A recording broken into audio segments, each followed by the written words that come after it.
संपूर्ण महाराष्ट्रात चर्चेचा विषय ठरलेल्या रायगड जिल्ह्यातील उमटे धरणाच्या ओव्हरफ्लोच्या भिंतीला मोठे भगदाड पडले होते.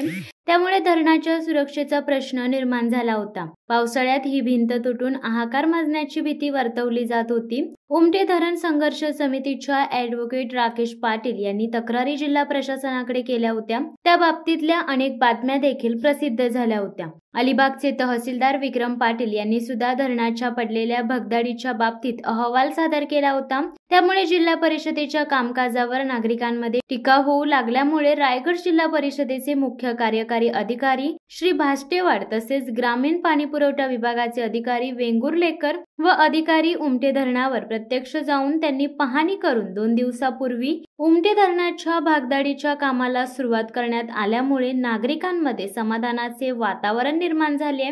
पावसाळ्यात हे काम होत असून उन्हाळ्यात हे काम केले असते तर अधिक जलद व टिकाऊ काम करता आले असते. मात्र उशिरा का होईना प्रशासनाने हे काम सुरू केले. याबद्दल प्रशासनाला नागरिक धन्यवाद देत आहेत. शिवसत्ता टाइम्ससाठी धम्मशील सावंत, रायगड. धडक बेधडक वृत्त देणाऱ्या आपल्या शिवसत्ता टाइम्स न्यूज चॅनलला लाल बटन दाबून सबस्क्राईब करा आणि बेल आयकॉनला क्लिक करायला विसरू नका.